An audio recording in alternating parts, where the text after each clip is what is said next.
So what I'm going to do here is I'm blocking a little bit of a background and I'm going to throw this silhouette on top of it. I'm doing another helicopter. This time it's a downed chopper, so it's kind of beat up. Let's see here. Go to nasty square. That's always a good one to work with. So we'll go. I guess we'll try to start by matching the base color. So it's kind of this orange, off orange looking thing. Uh-oh. One of my kids in the background there. A little upset. So we took them out tonight to do a little campfire, and we set up a tent. So they were all rushing in right as I was setting this up to wash their hands off because they had marshmallow all over them. But, anyway, they're getting ready for bed.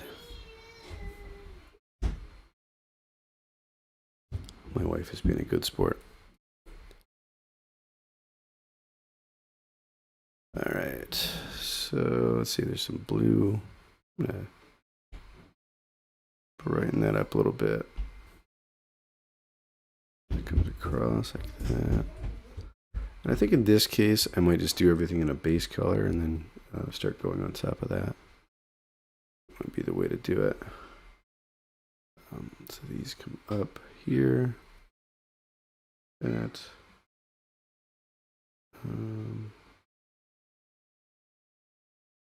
And there's like a white, off-white. 2 intakes. Oops.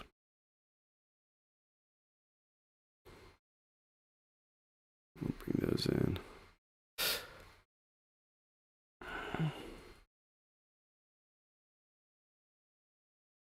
And then the rotor head up top here.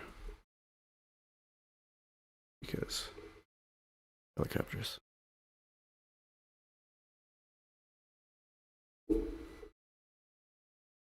And my reference actually cuts off here, but we know what to do.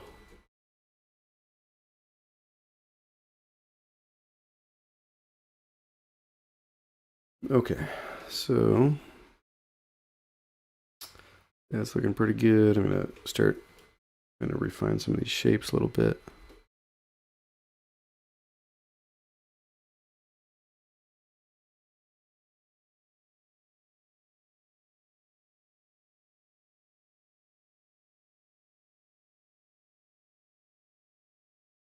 Some of this more intense orange. Seeing up here, and here. And then this part actually comes forward, so we've got to kind of deal with that at some point. Actually bring that portion of the aircraft forward in space.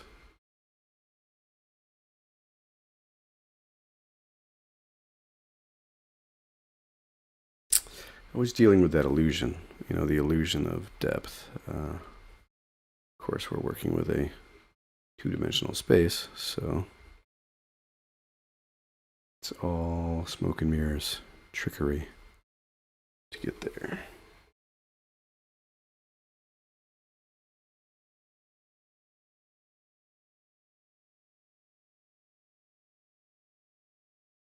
And it looks like, I can kind of get to this later, but the color kind of gets a little duller as it fades to that side there. Here. One thing you want to look for when you're doing dealing with color is look for how the intensity shifts with the light. So if your shadow has another color in it, and for example, this image, I got the blue sky. So you can imagine that there's going to be some blue, coming into the shadow side from ambient light. And so if that's going to desaturate it, then we'll shift our colors over a little bit there. And then, let's see. And then you should see at some point in your form where your color is actually most intense. And so I'm kind of seeing here, I might not get the value quite right, and we will need to kind of swing around and get that, but I'm seeing a really kind of high intensity there, some intensity here, really intense right there, and there's actually good reason for that. We can talk about that in just a minute. But I'm going to hit some of these other points where I'm seeing kind of some more intense colors. All right, and then the other thing too is that we're going to vary, get a little variety in our hues as well. So we don't want everything to be uniform. And actually, if you really push this, you can get some really quite beautiful color play. It can border on crazy, so you got to be a little careful with it. But I would definitely recommend, playing with your colors to see if you can really nail these like bright, high contrast, kind of colors that kind of vibrate off of each other, and do it in a way that is subtle. And by subtle, I mean you want that pop, but you don't want it to be garish and like disturbing. You know what I mean? So, sorry, you can hear my phone ding in there. It does that. All right, so let's see. We're starting to get some of these colors, or rather some of this light worked in there. As we're, like I said, we're looking at the color and making these determinations about where the intensity is and where it shifts in hue. And, inadvertently, we're still painting the light at the same time, because they're related. So you could block this out, and actually that was kind of what I was intending to do when I started was, I'll block this out and then I'll come back and, add the light as a separate layer, and, all this stuff. And once I got started, I thought, you know what, actually just paint out the colors as you see them. You still end up in basically the same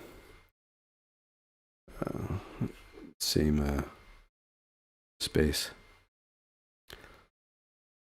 Different approaches, basically, is what I'm saying here. Okay, so I'm going to I'm going to take this region right here, and we've got a lot of kind of dark material that's going to go in here and clean that up. So actually, I gotta do this brighter blue first. So to match this transition here on this form, we're gonna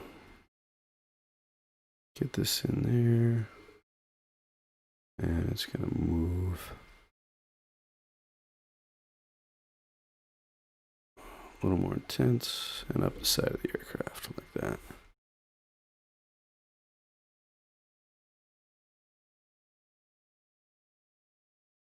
And this side is lit as well. So, gotta keep that intense. This isn't going to be not quite as intense, but it does kind of shift on this side.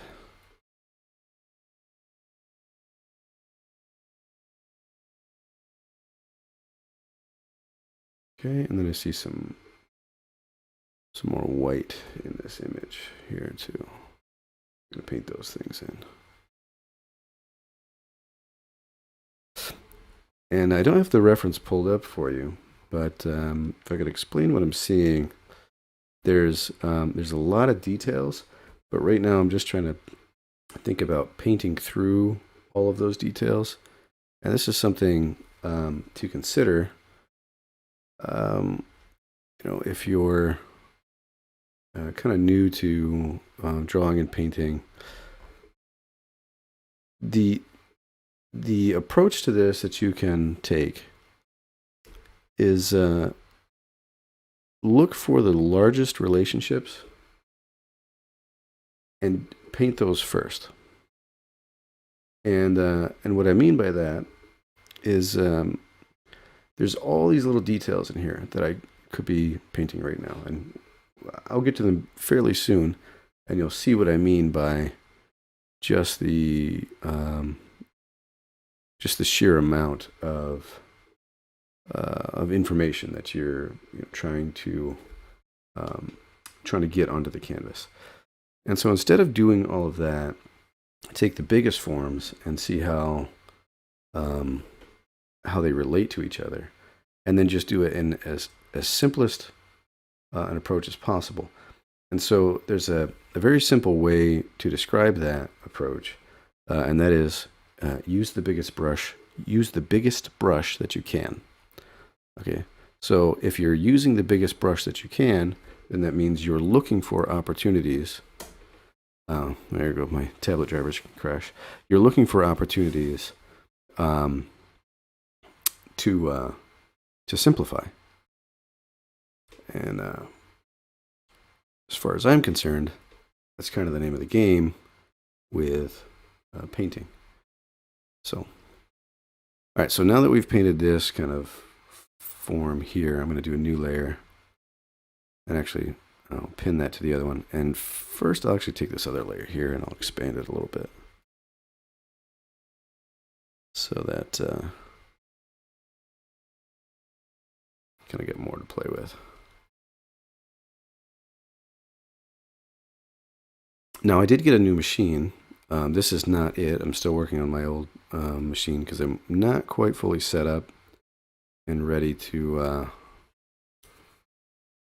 to see everything crash and burn and fail, if that makes sense. Not to be super pessimistic, but it's like, you know how these go. If you haven't run it through its paces, and then you go live with it, then you're committing to whatever the fates decide, and Murphy's Law. It's probably not going to go so well. So I figured I'll work out the bugs on the device, on the new machine, before I bring it to the live stream. But it will have to happen soon because this is not. This machine is. We're at the limit. I actually was a little late to get the live stream started because I was deleting files to try to clear some space to have enough to actually do the recording and everything. All right, so let's see. All that in there. In my references actually gets quite dark in there, so I'm gonna get those contact shadows nice and dark.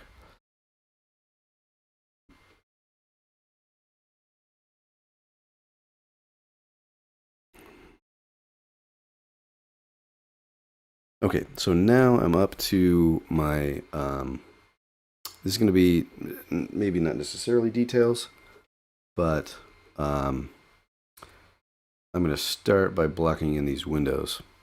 And so I've got a dark color selected here, and I'll just start chopping into it.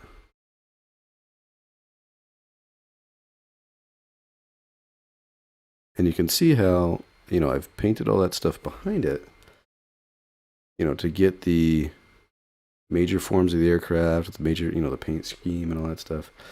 And now I just have to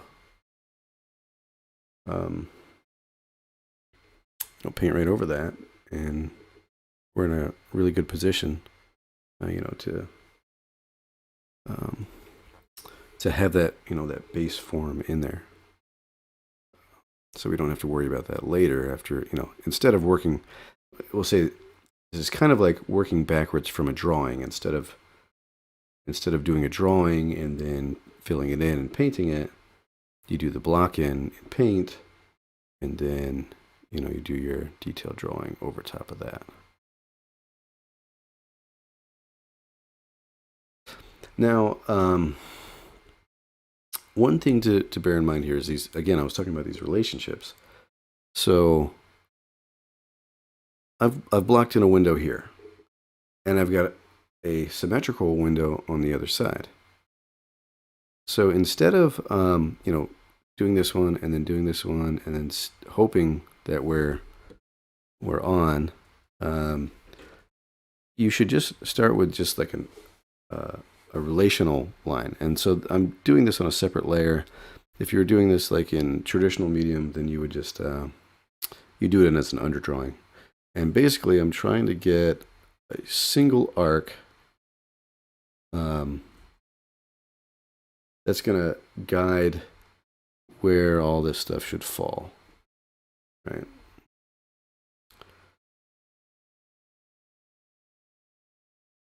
So the reason you're doing that, and this is actually really important if you're doing like portraiture, is the way that things relate.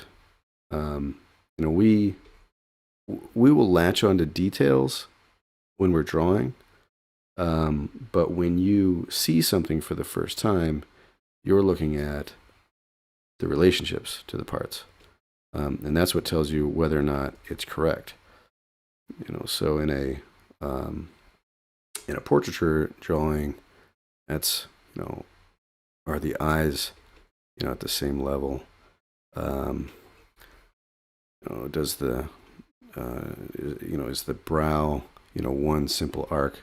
And even like this, I could almost see this as a face, like that's your brow line, and then you're like, fill in your eyes here.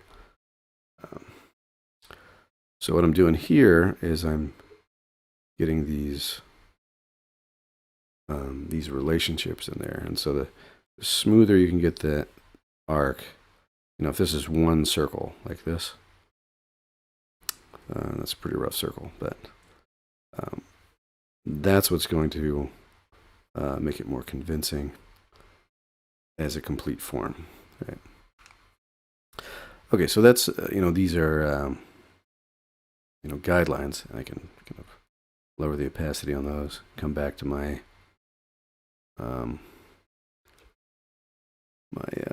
actual paint layer that I'm going to work from, and then I'm just going to go along those guidelines. Easy peasy.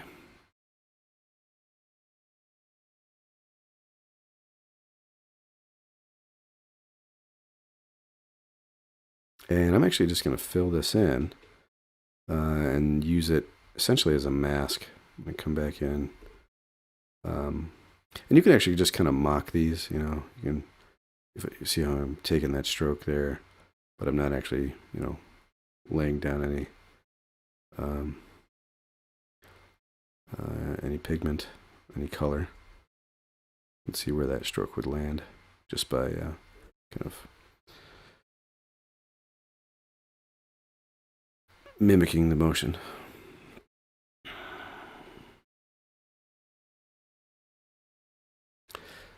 Now I'm actually breaking that rule that I was talking about earlier, using the largest brush possible for the job. You see I kind of got in there and was just getting too finicky, trying to keep things tight. And I think you end up in a much better spot if you don't do that. If you take a large brush, take a stroke, a more bold I think you get bolder marks. I think you get cleaner shape language.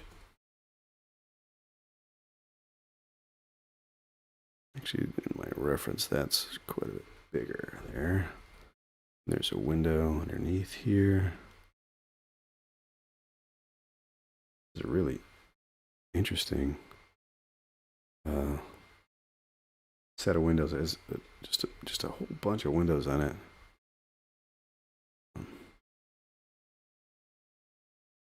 Turns out when you're in an aircraft, you kind of want to see what's out there.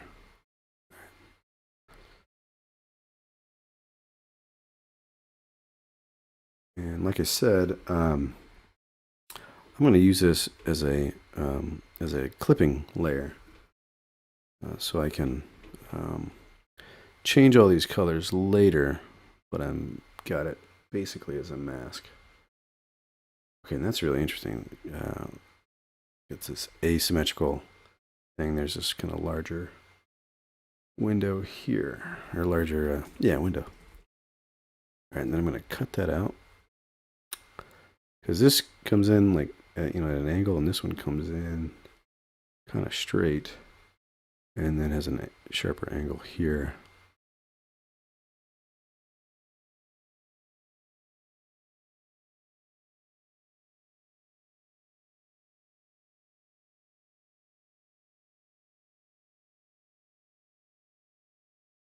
And these get a little funky. Actually, I'm just going to erase those and do those again, because in my reference, they're much closer.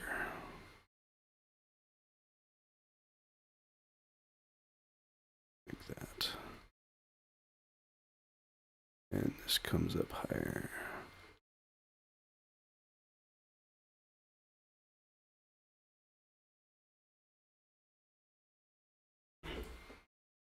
Let's see. I'm just looking at this and making sure we hit all the points there. There's another opening right there. And I think we're good.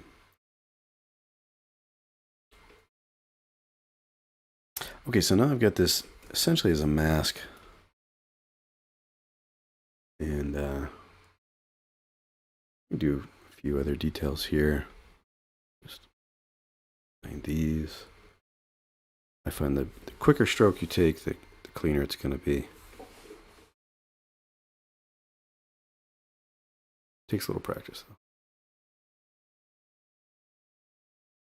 And undo is nice.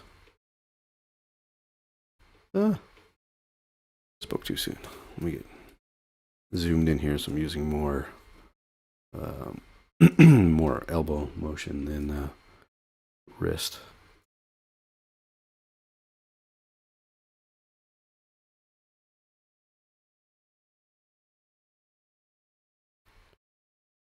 I should get used to rotating my view and rotating my canvas in Photoshop. But I never got used to that, because I always was working on, laptops with not so great specs. So, that the rotating view just didn't really function super well early on. I just didn't get into it. I think now it's probably a non-issue, as far as the load on the machine. So a lot of things I should get caught back up on. All right, and then we've got a handle, maintenance crew handle there. Let's see.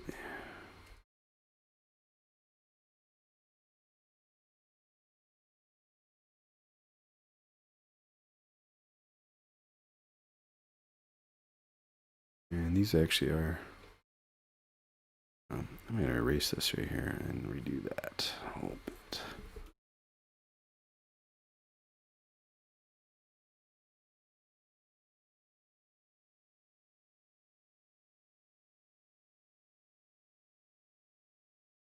know what I'll do. 1, 2, 3, 4. Not going to count the rest. Gonna really mess with your OCD. Sorry. Okay.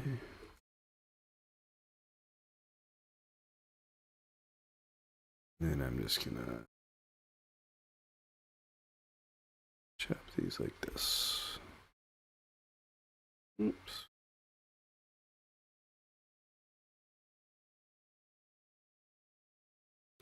And again, with the kind of drawing through, I'm doing both sides at the same time rather than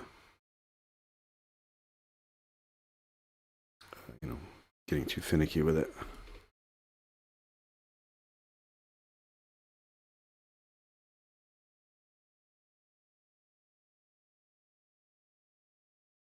Okay, let's see what else we got here.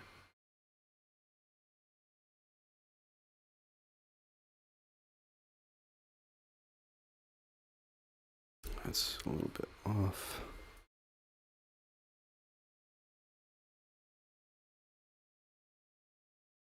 That.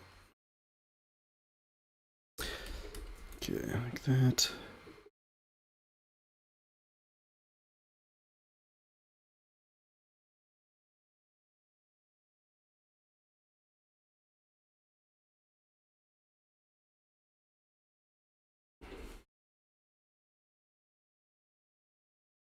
These actually come up tighter.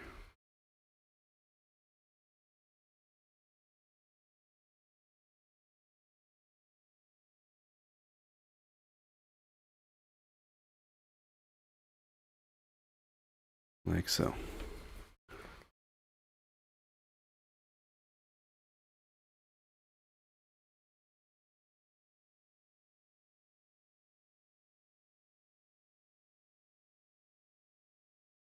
Okay, so I've got this as a clipping, rather I can use it as a clipping mask.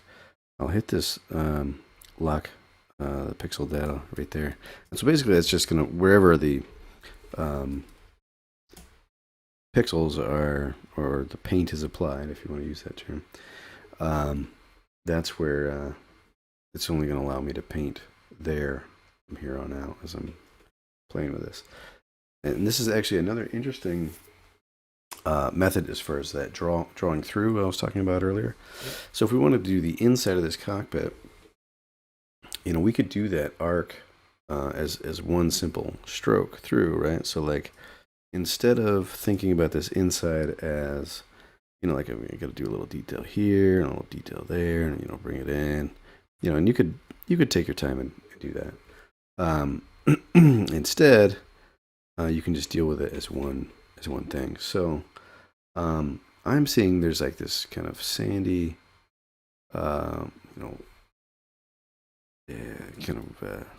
of warm gray, and the light's kind of coming through here, and so I can just kind of take one stroke there and actually brighten that up a little bit. And it's kind of coming through here as well. So we can draw the kind of the negative cavity, no problem. Now that we've got it all, blocked out essentially as a mask.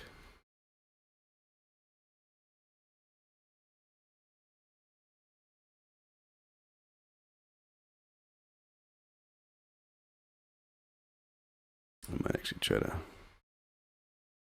match that background color a little better there.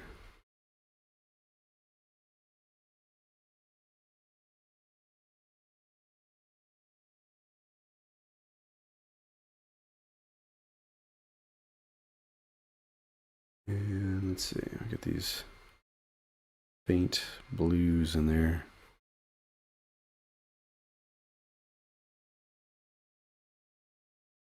Shift that over a little bit. There we go.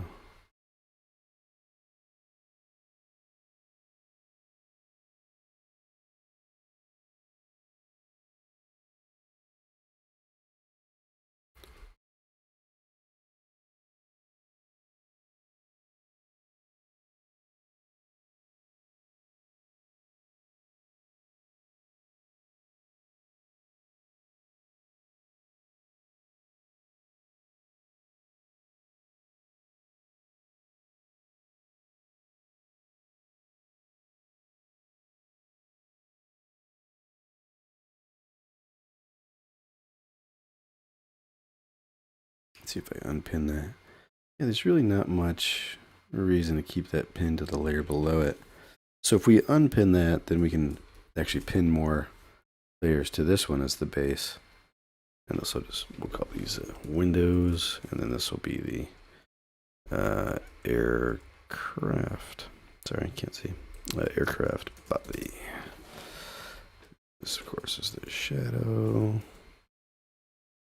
background, and we can get rid of that. Okay, so on this layer, I'm going to start doing some of these windows that aren't completely smashed out. And it's got kind of a greenish tint to it. Greenish gray. And so we'll start painting these in over top of everything.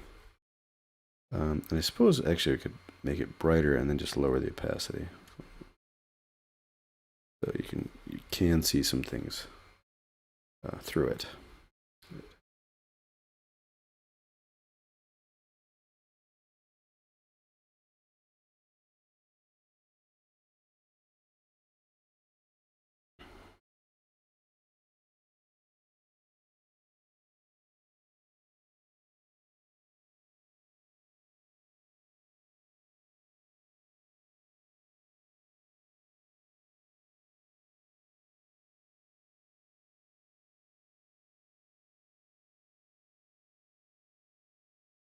I don't really know why I'm back on the chopper theme today. You know, well, so partly I got the reference together for Fantastic Tanks because I love the colors that they're using for these aircraft. They're just so you know, they're rich. They're not really too concerned with the, you know, military camouflage and all that stuff. You know, I mean, obviously because many of these are civilian aircraft. So I think that's it's just really cool reference to see that in real life. These kind of like really bright, vibrant things, and of course you know, you would see it in you know, airliners or whatever. You know, so it's not completely uncommon, but I don't know. I've always been interested in those, you know, super bright, you know, kind of almost like, you know, bumblebee, or you know, wasp, whatever kind of you know, paint jobs that, yeah, just fun. So.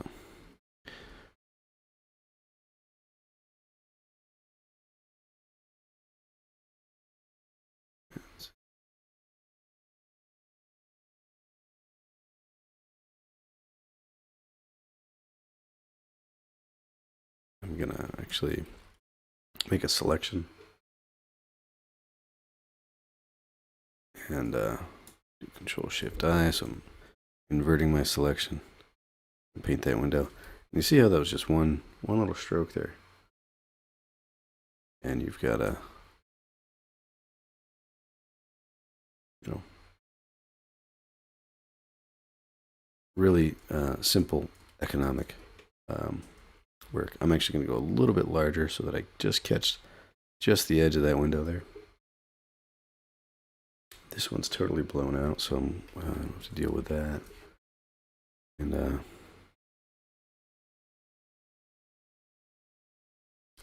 it's actually, you can see the interior of the aircraft, so we'll have a little bit more work to do there to get that. Let's get that right. All right, now I'm actually going to shift this color over. We've got it in this like teal base, and I see it actually shifting to this kind of tan. I'll go a little grayer with it, and that's because we're picking up some of this light down here. It's bouncing off.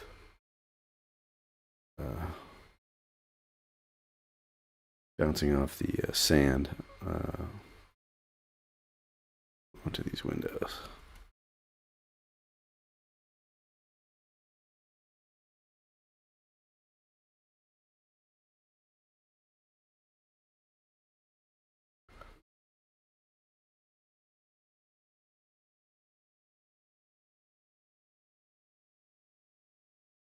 And I will, again, with the lasso tool, just grab some of this. And delete it.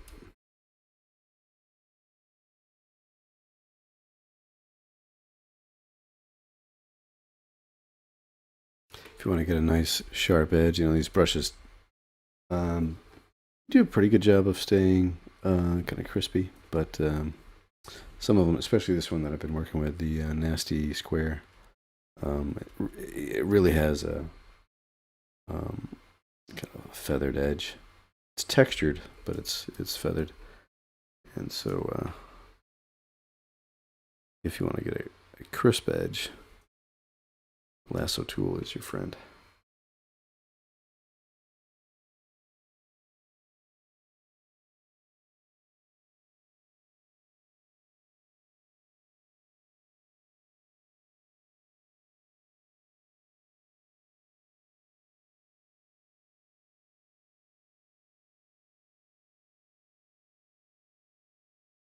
And with that one, make sure it's kind of still meeting the curvature of the aircraft.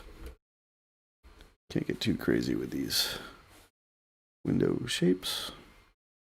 All right, so you'll see I always zoom in and out. That's to kind of get an idea of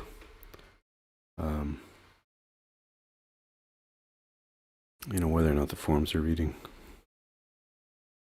at a distance.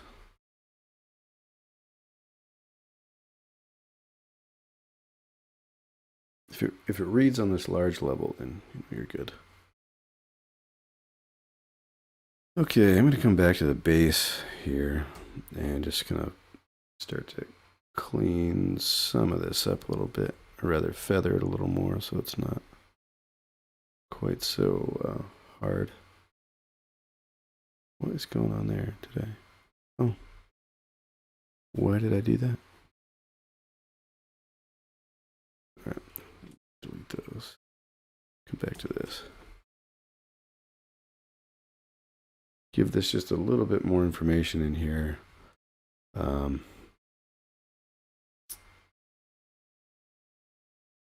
You can compress your shadow shapes if you want to, but having nice subtleties in the shadows helps make the image more interesting, make it more believable, because we're battling this thing where the human eye is going to adjust on the fly as you're observing something in nature. And so you have a much higher range of what you're able to see, which you can't really get that into your painting. At least not all in one go. So you kind of scan, you look at the painting as a whole, and it has to read correctly, but then you also want to allow just enough for people to kind of look in there and see that there's something going on. It's not completely black. Of course, that's a style choice too. You can simplify and condense everything down if you really want to do that. All right, so there's the windows. I don't know how I feel about these. I kind of like it just being completely smashed out without any of this stuff. But it might just be that the value is off. If I make them brighter or darker, they might fit in the scene a little better. Let me do this again, zoomed out, so that I'm getting it as a bird's eye view rather than looking at the details too much, because we're looking at how the values relate to each other.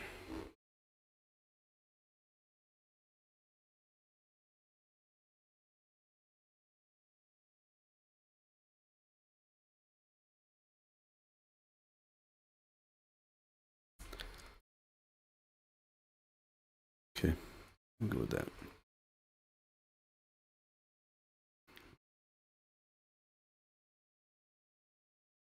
Now, I guess I'll just paint top of this. I've got this all blocked in, but there's a couple details here and there that will add a little more life to it, and it'll also cause it to, I think it caused the form to pop a little more as you see these shapes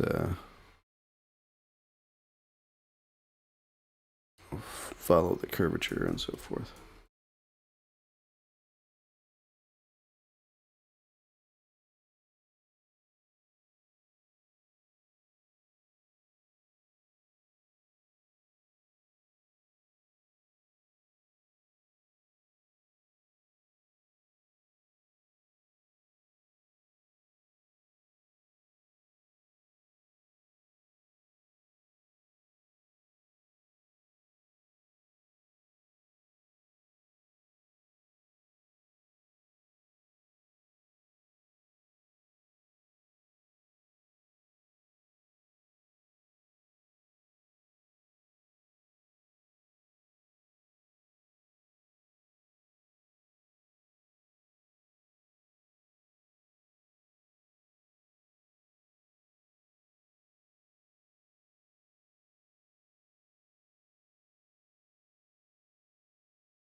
I don't think those are,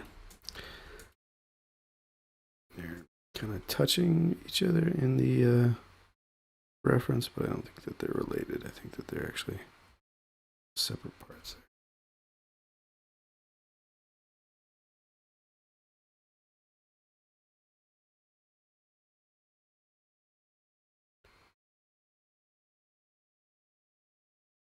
And this is actually like a hard shadow. Well, hard shadows give you a lot of information. Information on kind of what's in front of what. So right here, I want this to be, come down here, hit this, and come over this way. And then if you kind of obstruct it a little bit, and you can see, okay, the light comes down, it hits this edge, comes across this form, and then down.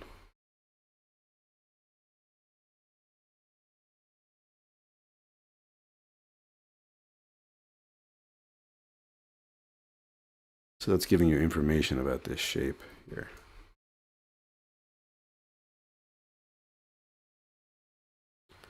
Actually, the same thing happens right here on the front of the aircraft.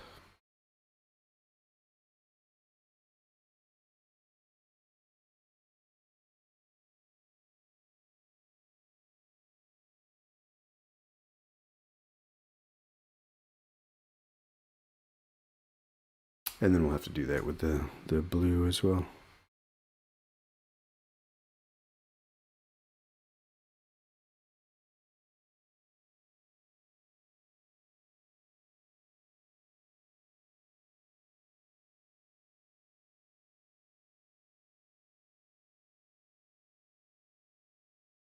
kids.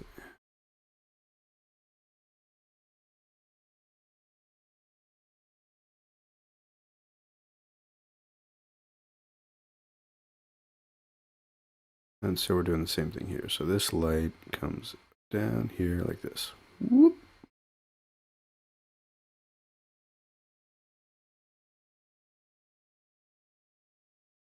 It's like that. So I think that is the rotor blade. This one right up here. Just casting that shadow on it. Because you get a little bit of light coming through on this side.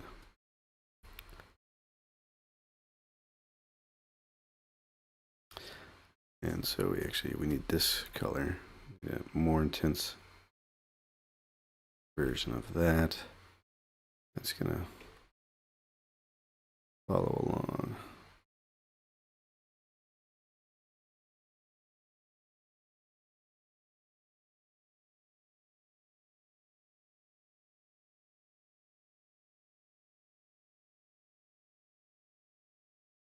That come up.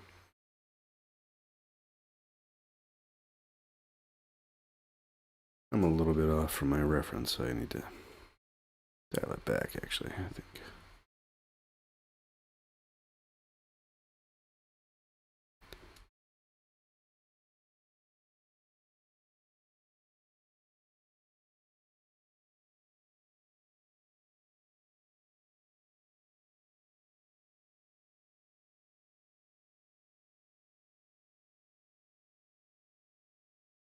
And I think that pass through in the window,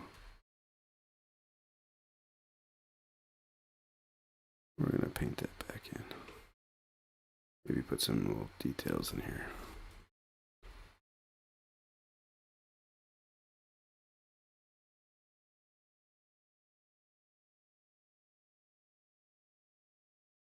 There actually is in the reference, there's like a panel that's fallen down. It's got these little handles on it.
That was a good thing for us or not.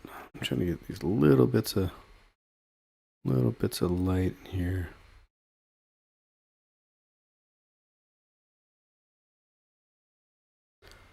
Gotta catch it a little bit right there. And I forgot to do this whole section here. Good.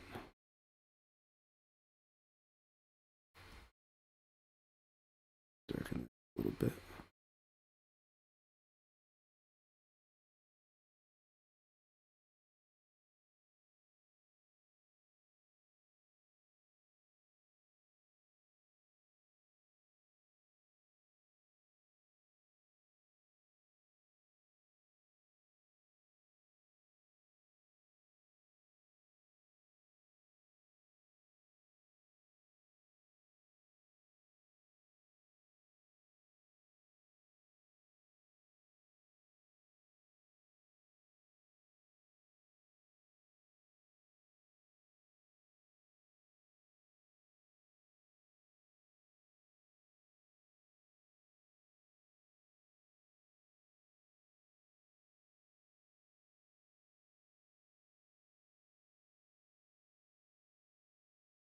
Concentrate.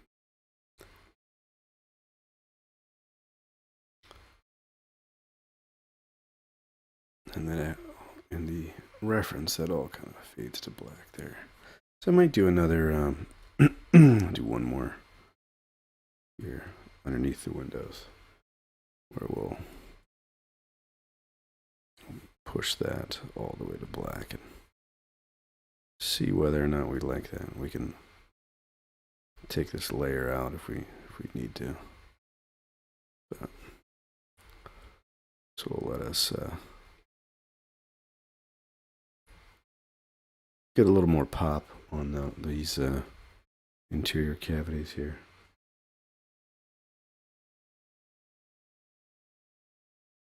And I never did paint these windows right here. Forgot to do that. Slipping.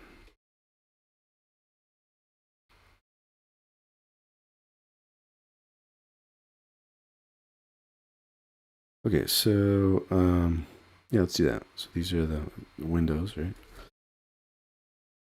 Glass. And there's our color. We're much brighter than that.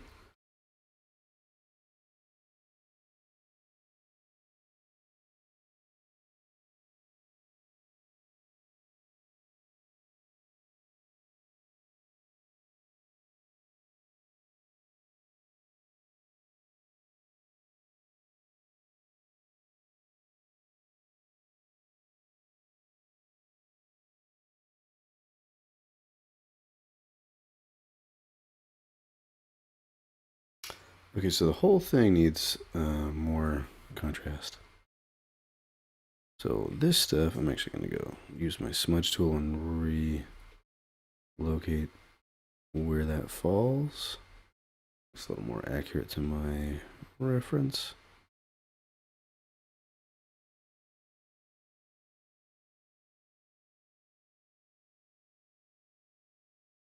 And it needs a little gray in here.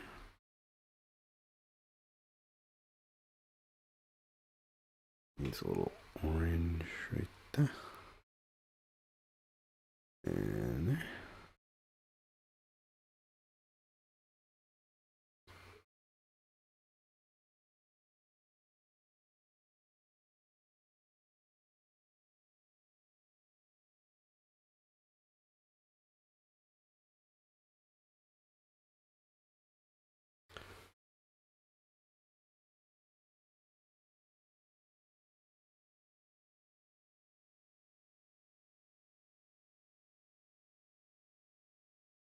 I just feel like whenever I do this, I'll see something, you know, it'll just pop out to you. It's like really obvious later, but not in the moment.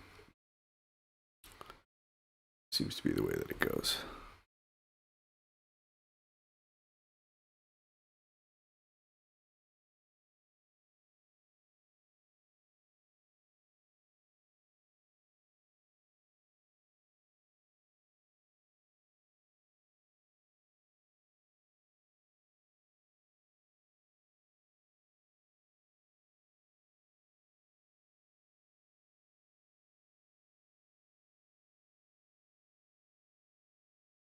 Glass. There's some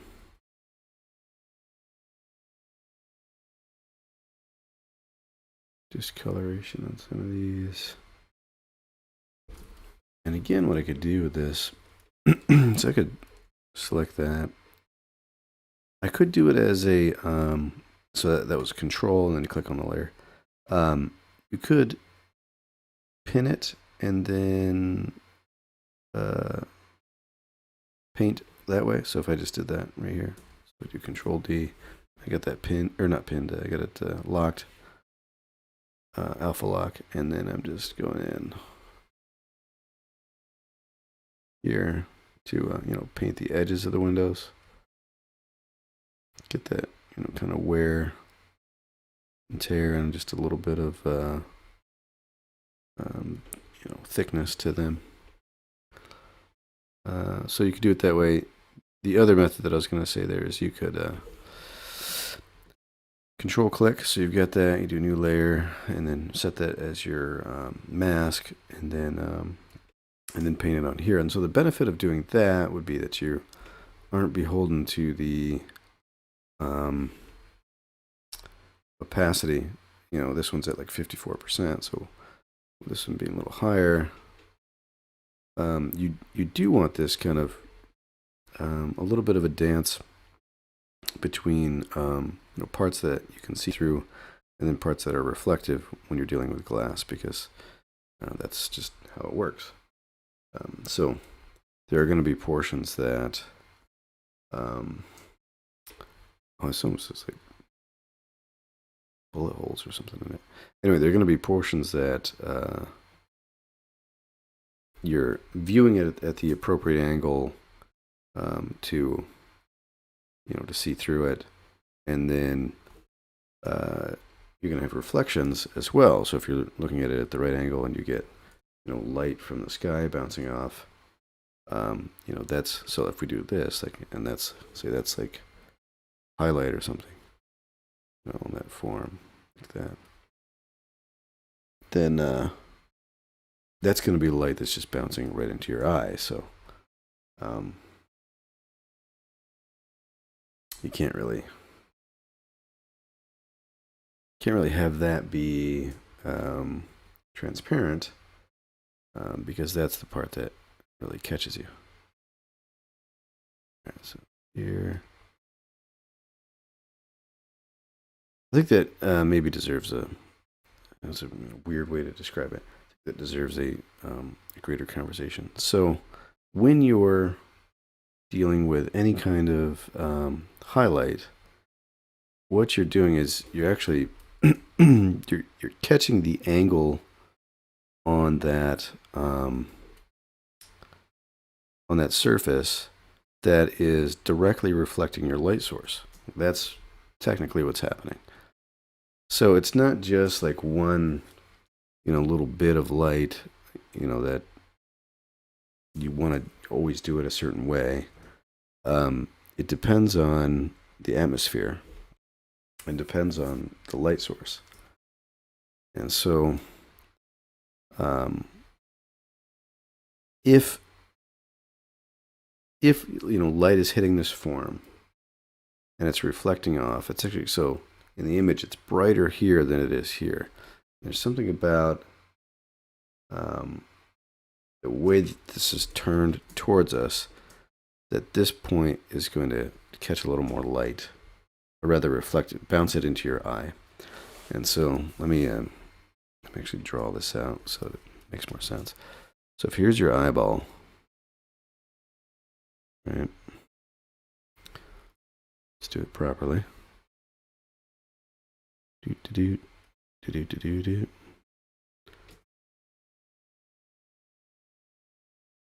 Here's your eye. It's always funny when artists go to explain things, and it's like they cease to be artists and they just make things look awful. So here's an awful eyeball.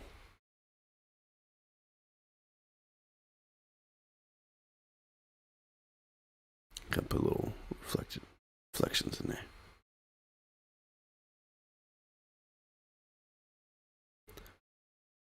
Proper pupil there. Okay. So if you're looking at a form that's shaped like, well, we'll do a cube or something, right? So you get this cube.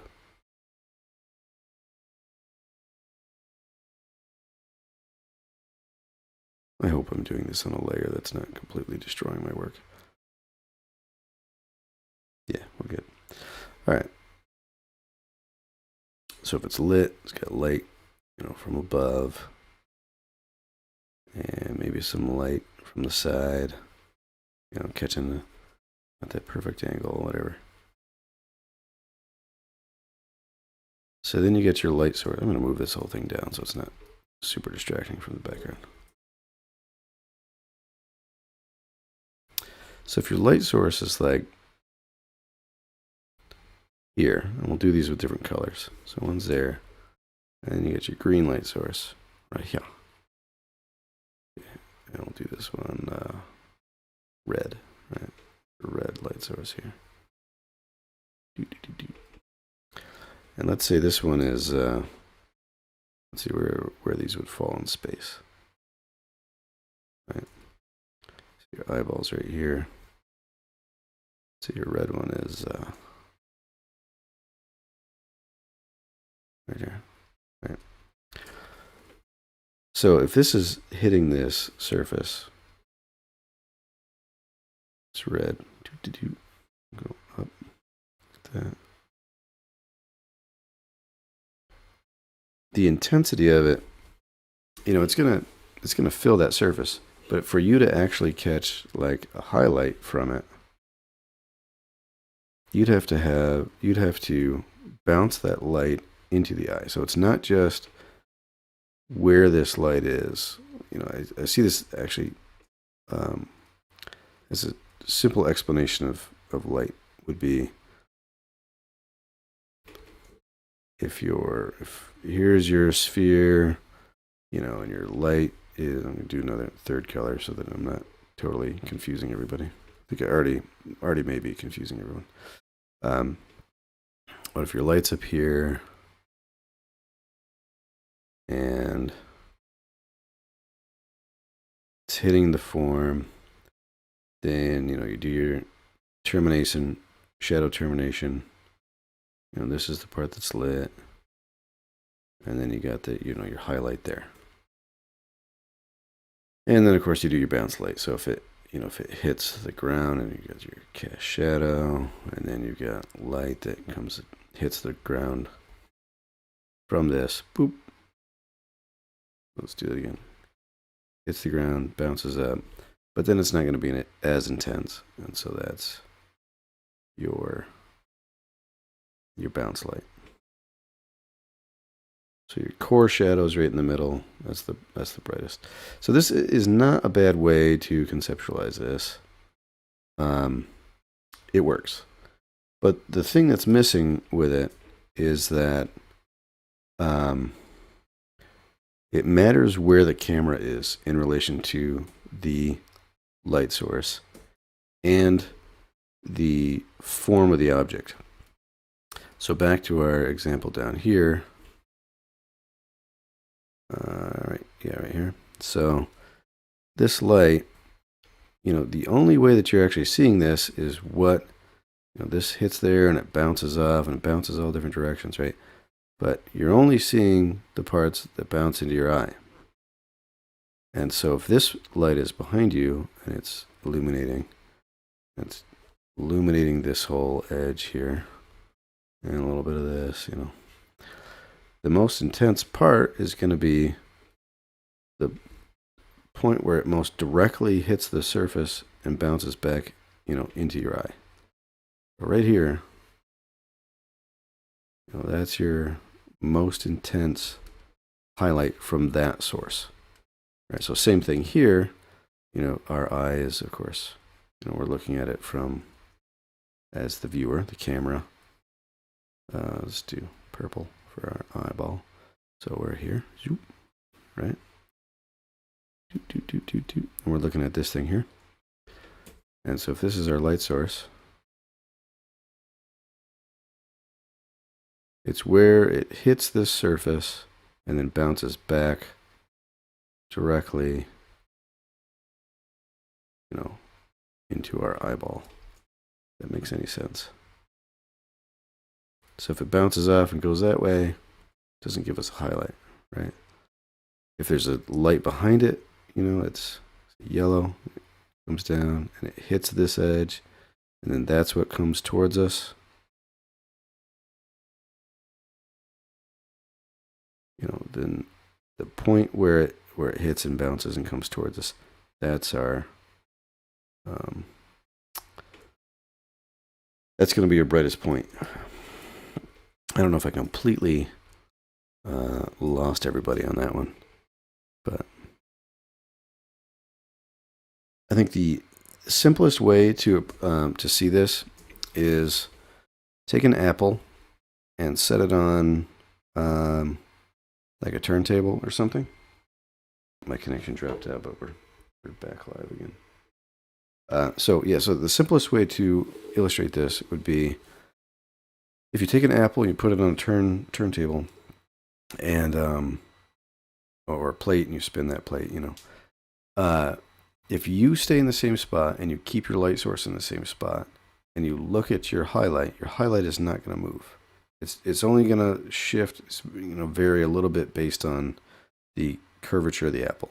Where those facets are facing. The planes of the apple. Now, if you move your light source, you'll see your highlight shift. But if you move your location, you leave your light source the same, you leave your object the same, and you move, you'll see the highlight will start to move with you.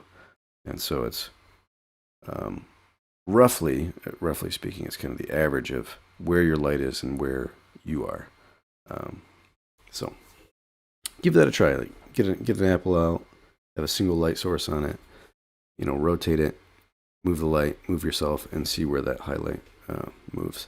But it has more to do with the light bouncing off the object and then into the lens, of your eye, than it is about necessarily the shape of the object or, always placing it in a certain point. Now, for just simply for the sake of communicating as an artist, with light and color, you will find light setups that land the highlight in a similar spot, and it's just easy to read. So there's some truth to that.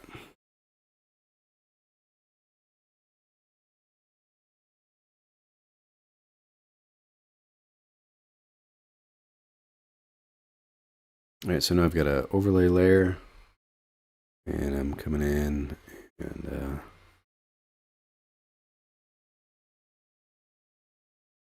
start giving this a little more something.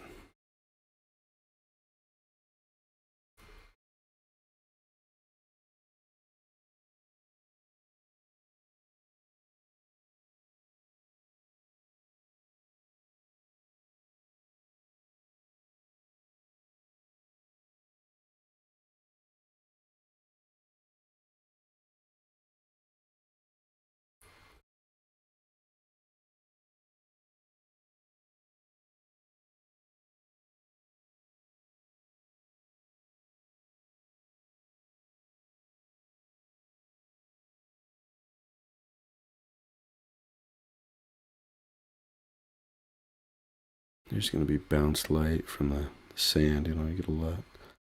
Pretty well lit. And then I'm going to actually go to a smoother brush here.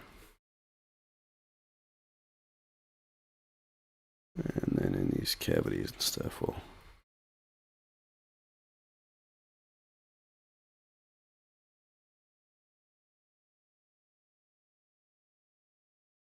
get this shadow color in there.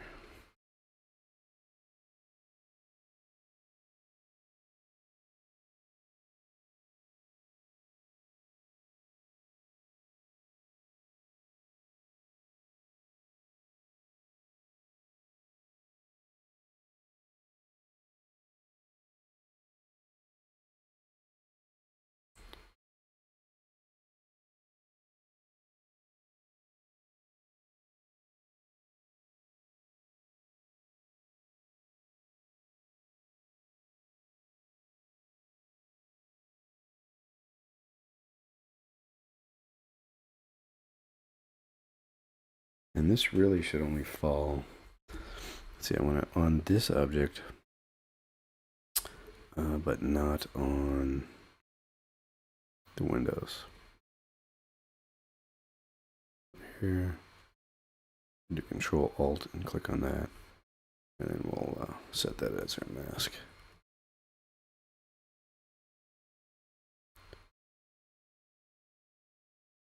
That might be just a little bit too heavy.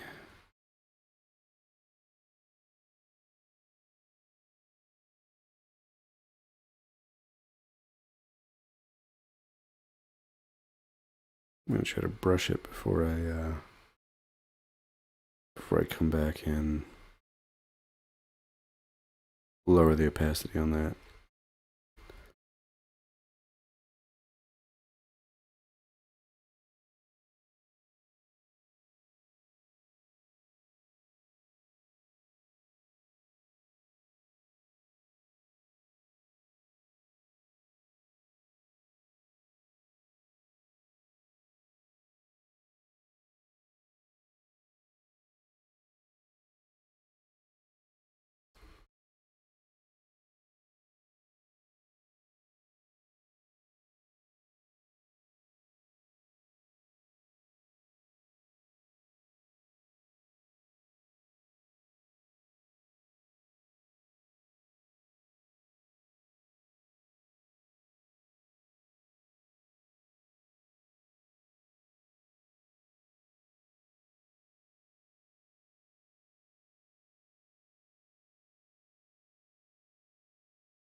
These kind of white markings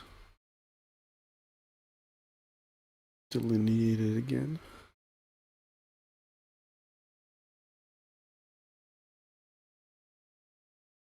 Oof, okay.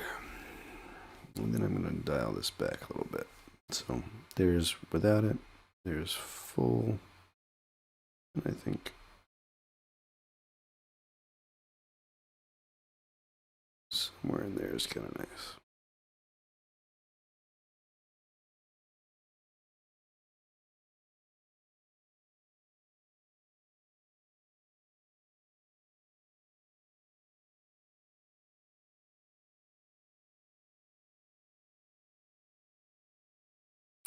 All right, these windows, I think I'm gonna hit this layer again.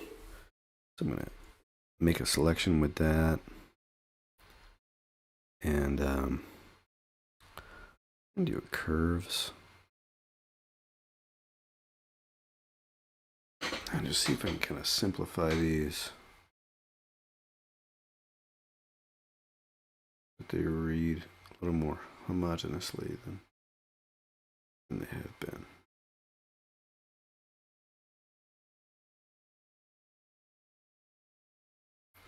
Again, should zoom out for this probably.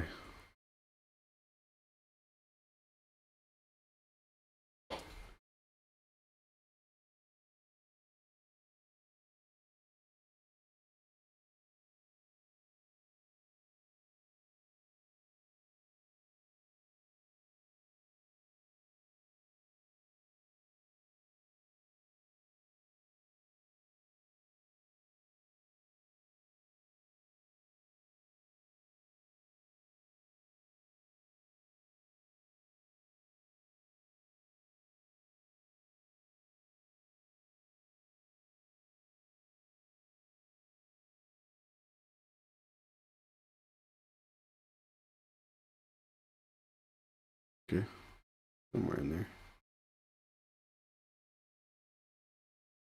Dial that one back.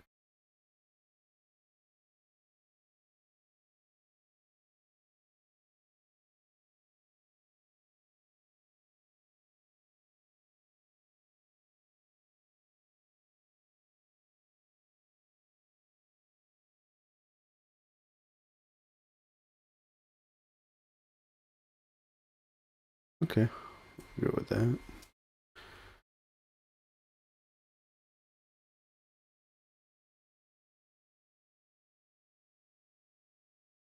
see.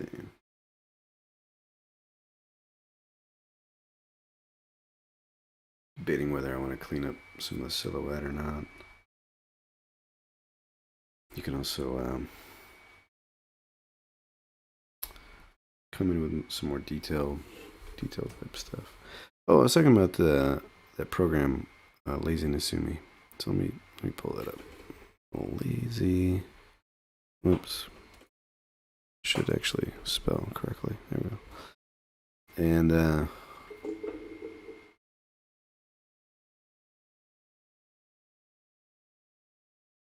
requires an update. Let's see, ruler, radial lines, perspective. I don't have the latest version of it. Ruler ellipse. And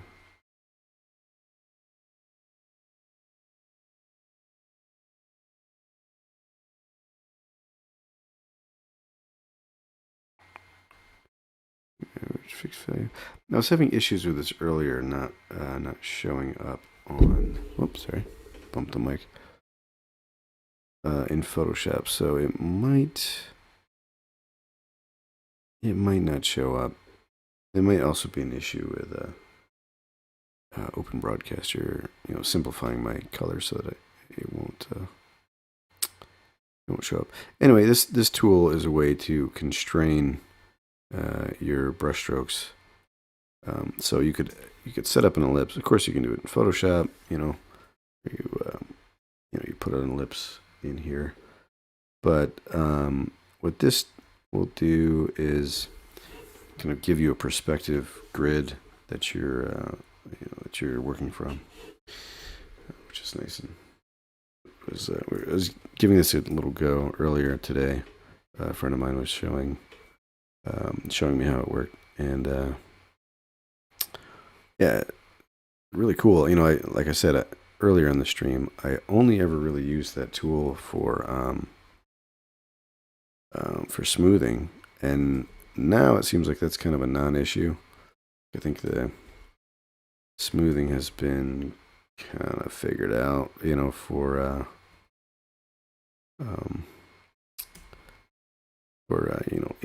pen input devices.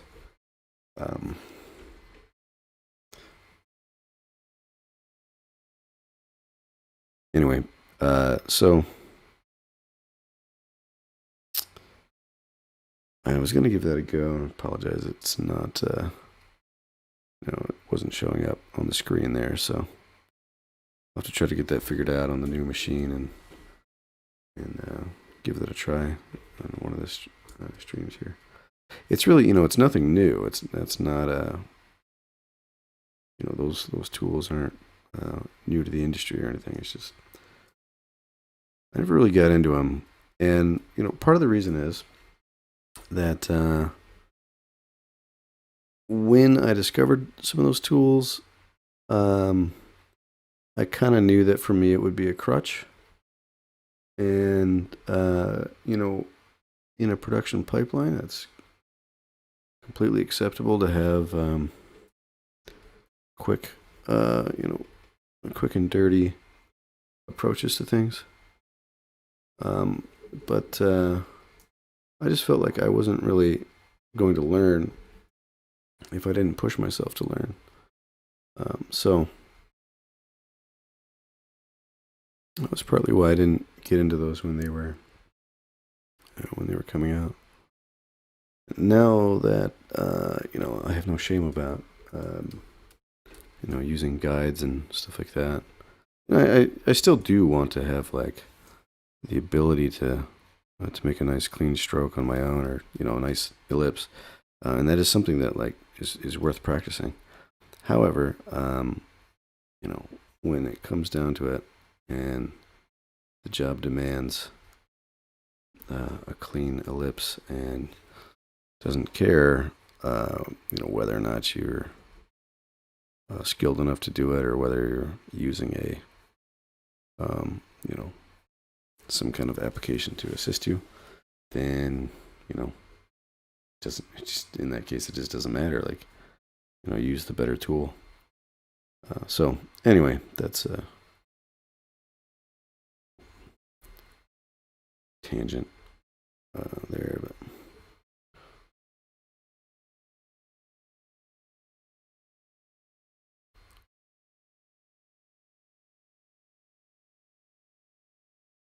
okay. So now I'm just kind of coming in, and I'm gonna do some lower level, or they're more defined details. So I was reading an article. It was a long time ago. It was a 3D artist, a sculptor, digital artist. Though he may have worked in physical mediums as well. But he was talking about this this concept of like a 1-2-3 read, and I think it's true in multiple disciplines of art, that you have kind of this big level, right? So you've got read number one is orange shape with blue shape, dark shape, and then read number two is windows and broken out windows and cavities in the ship, and then read number three is rivets and antenna, fiddly bits and so forth. So something to think about. If you are stuck on a painting, you can ask yourself whether or not it's got a 1-2-3 read. Okay.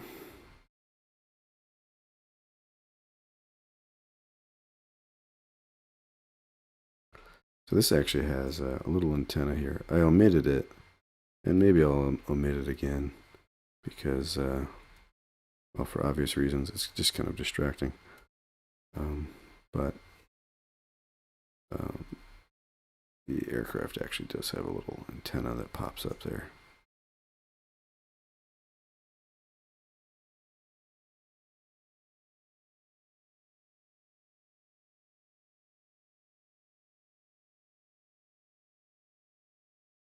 Let's see what it looks like without it.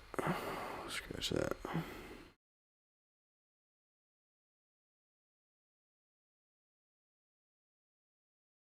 I do like that.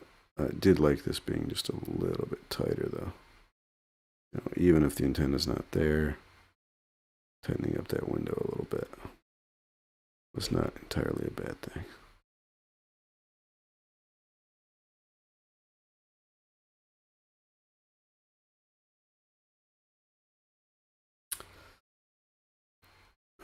Okay.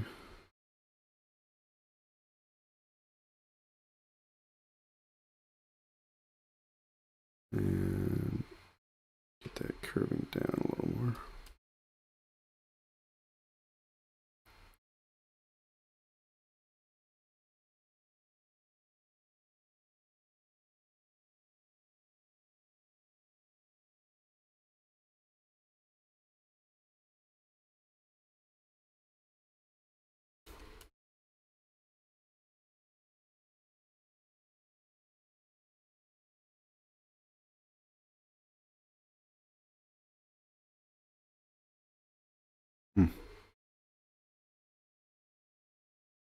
Sometimes you look at the aircraft and you wonder, you look at your reference image and you're not really totally sure what you're seeing. But sometimes it is good to just draw what you see. And when you're practicing, though, you really like to know, what is that? It's funny, it almost always works out better just to, just draw it. And, if you see it, it's there. And it's not particularly distracting, but it, kind of adds to, the composition of what you're seeing. It can tie things together because it's there in reality. Makes everything more believable. But then you don't always know what it is. It's just like, oh, it's a little fiddly bit, right there.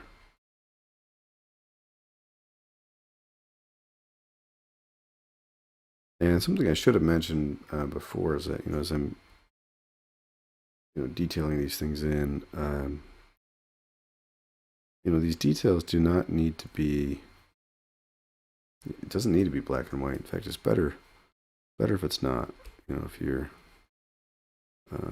picking up your local colors and integrating them, and doing a little, variation in hue. Again, we talked about that earlier, but doing a little bit of that is going to help. But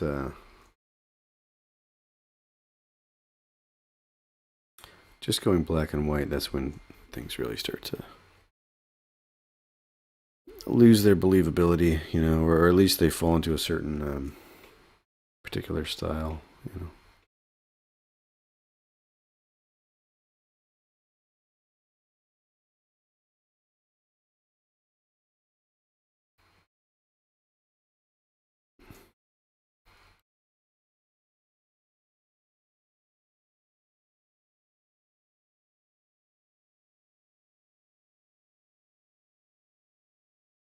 Okay. Sounds like maybe a kiddo's coming in from outside. The kids are a little campfire, sleeping out in the tent tonight. Yeah.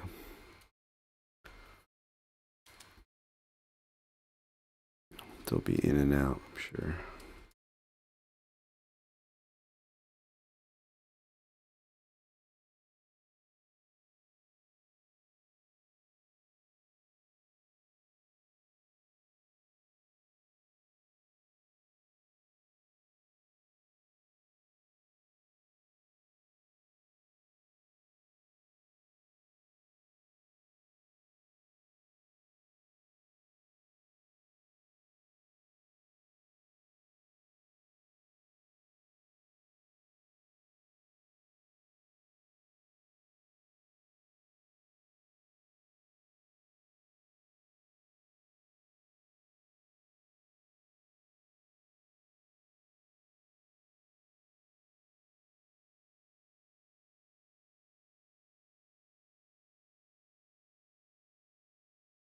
Okay.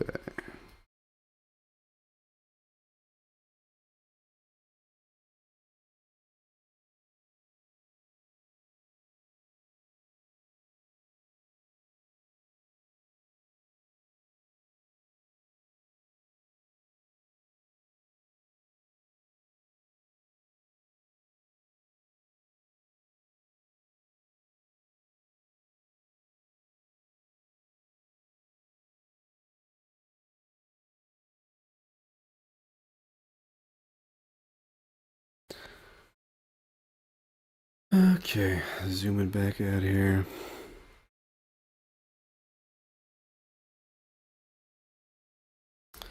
Probably shouldn't have gotten too caught up, moving around the whole image, trying to do all those little details. Because in the end, it doesn't really matter all that much. Go say in that 1, 2, 3 read, the main bits are get the major form, and again, if you're using your largest brush possible, then you're going to end up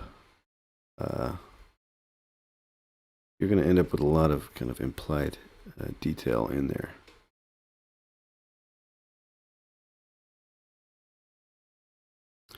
Even just a little bit of drag or sloppiness, soft edge from a brush, your eye is going to look at that, try to figure out what that is.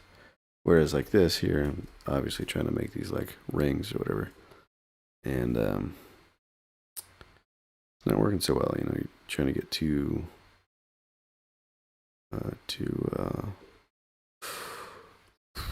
direct representational with it.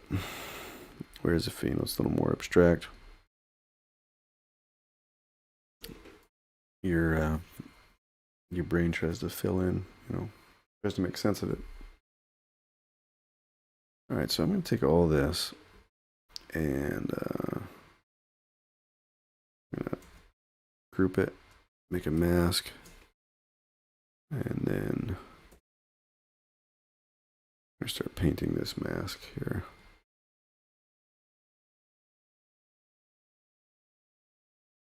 Just to clean it up a little bit.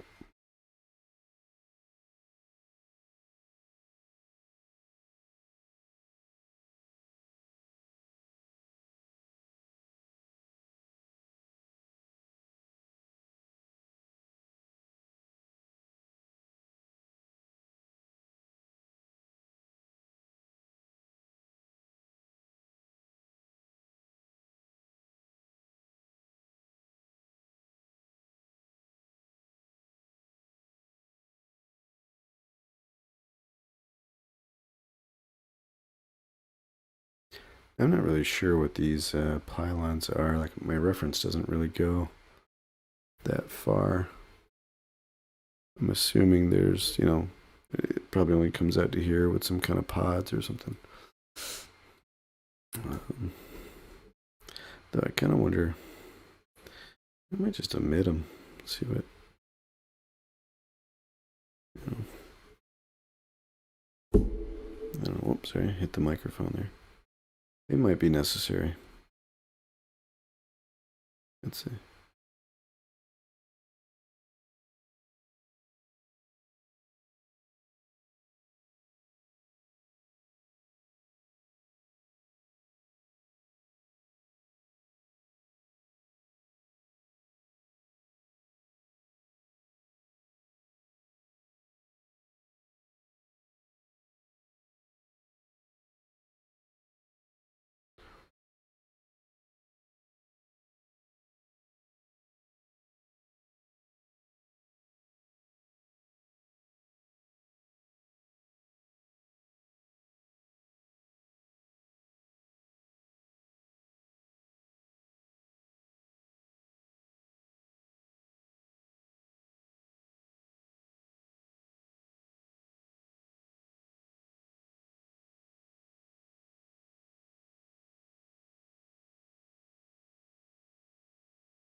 Yeah, I guess that'll work.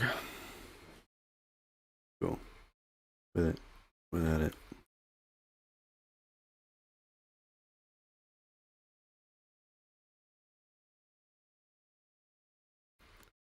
The background.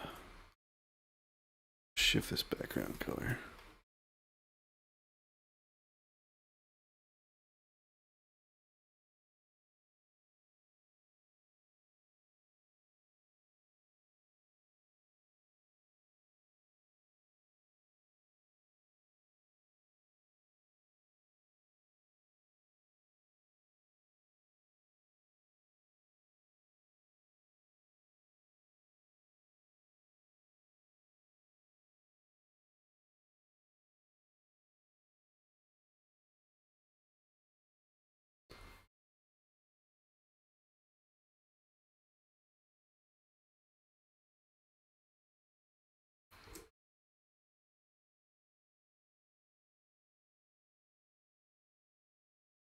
Okay. So I think what we could do now, just a quick color balance, maybe curves, just some adjustments to see if we can find some more interesting color harmonies. Yeah, that's one of the beauties of Photoshop is you kind of figure out your palette at the end. Excuse me. That yawn's a sign that we need to be wrapping this thing up.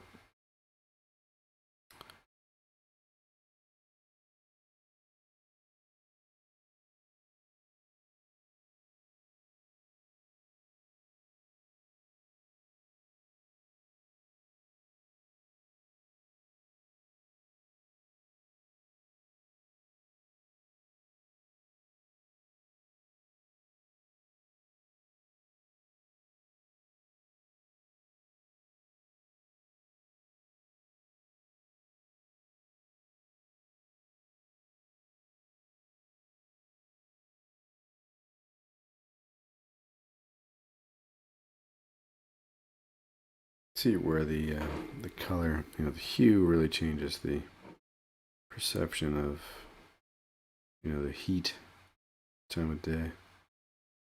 Your length of your shadow, of course, would change your feeling your time of day, but the the color makes quite the difference in making it feel like it's full sunlight versus evening or something.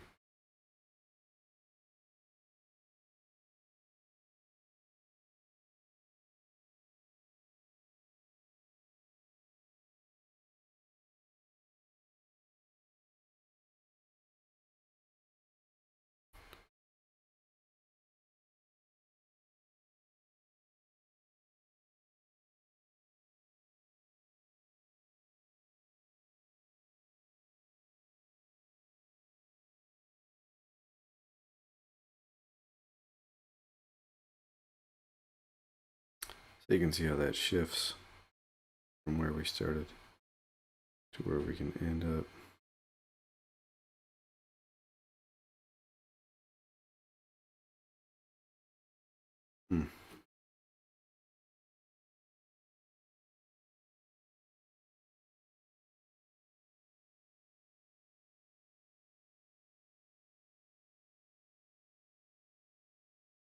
Now we can actually pin this to the helicopter itself so that we're not affecting the ground and the stuff around it.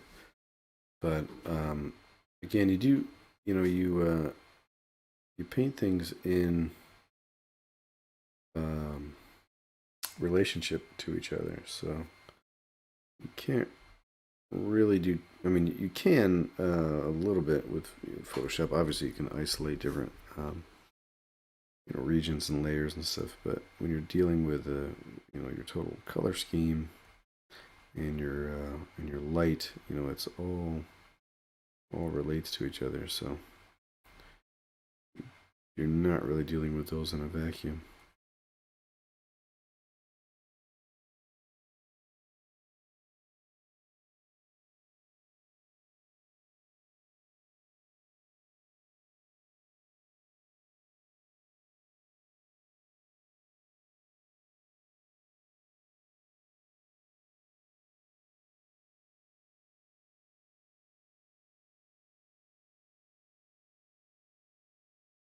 Interesting.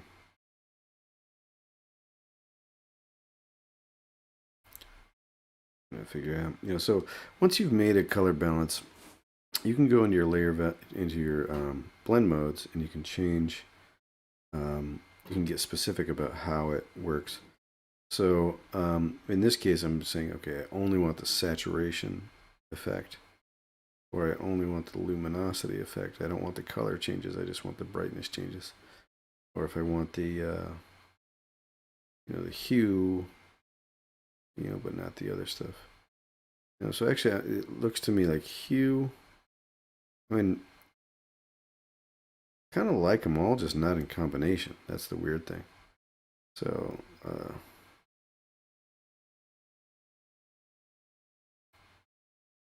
it's just like too intense, Maybe color, dial it back, do it again, and we'll go to luminosity this time. And it'll land that where we want it.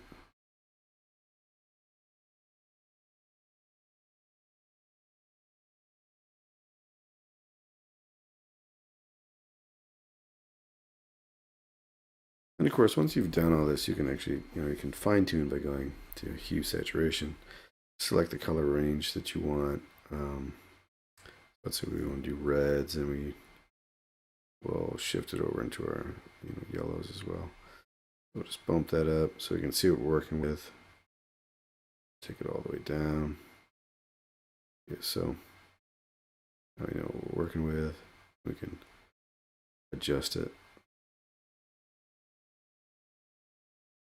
The actual aircraft, like in the reference, is probably a little bit more yellow than red.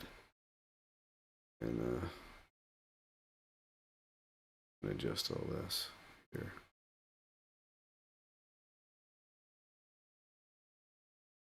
And our blues are definitely more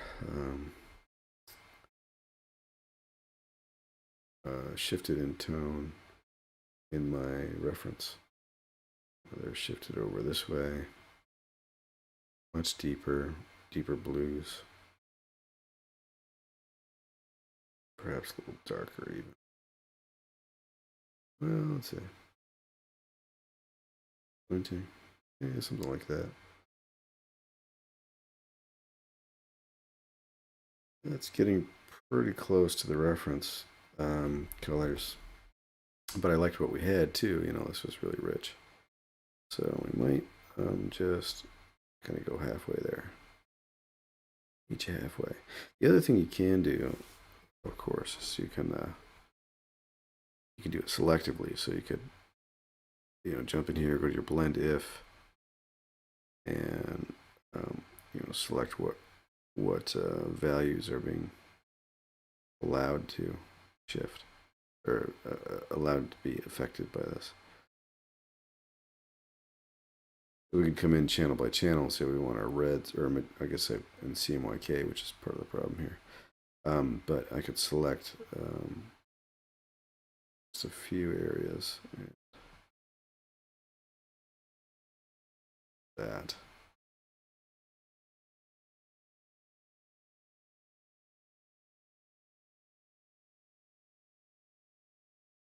Really like that.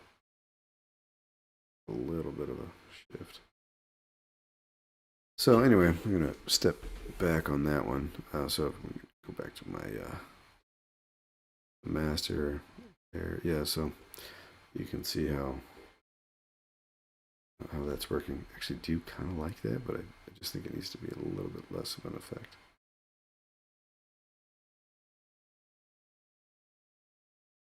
Magenta is the only one, right? Oh, yellow. Okay, go back to magenta. And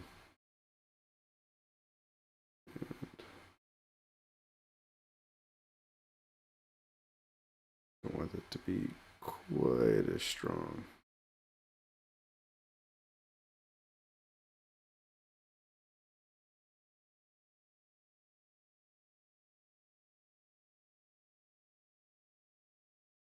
There's something like that. Maybe a little less.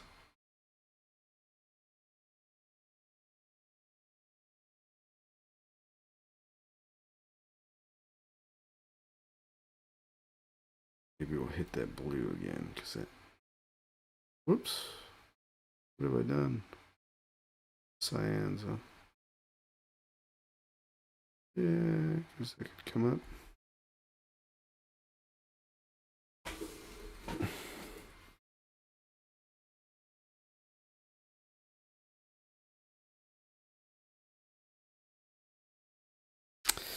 What this needs is like little fiddly bits.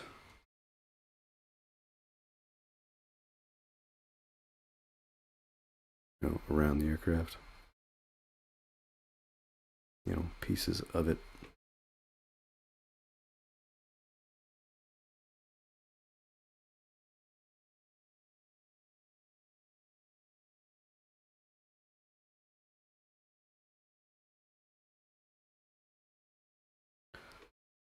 Now, let's see.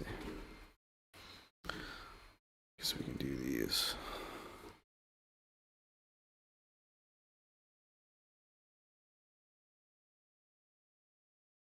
Okay, I'm gonna do these two different ways. Do the orange, and then what I actually intended to do a separate layer. Go to our shadow color. And we'll do some little cast shadows here and there, here and there.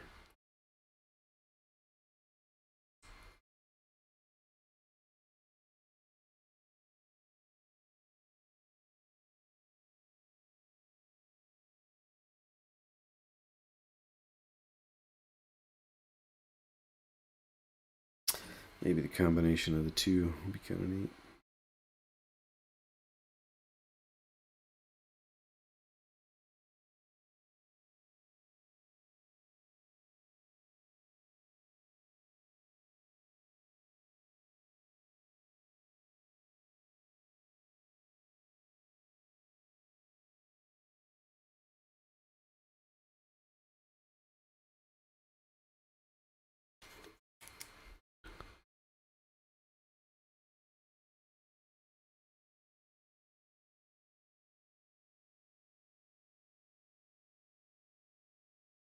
That way you're kind of referencing what's on the actually I'm gonna go a little bit with that. And you're referencing what is there on your subject in the in some of the parts of the background.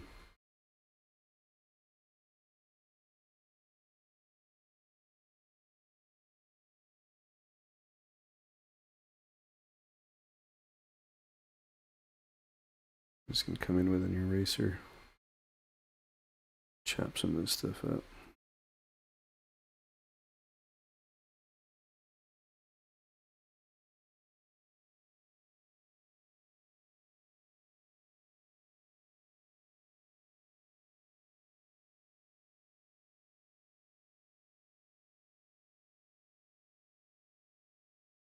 Okay. All right, so I think this is a pretty decent place to stop with this one. Never did get to crack open Lazy Nezumi like I had intended to, but some of that stuff, I think I'll give that a go on my own time, figure it out. I do want to kind of just experiment with things in this stream, but at the same time, I think there is a threshold of, just fiddling around and playing and learning stuff that, there's a lot of hours that goes into it to figure something out that would be really boring to watch. So I wouldn't want to put you guys through that. Yeah, that's it for tonight. Just another helicopter, crashed one this time, and hopefully next time we'll get something through something a little more quickly. This was definitely in the vein of just kind of picking one thing and copying what you see, kind of thing. Whereas I think it would be beneficial to do some small, a whole bunch of thumbnails and that sort of thing, and kind of land on a good design. But anyway, I think that'll do it for tonight. So thank you for joining, and have a good night.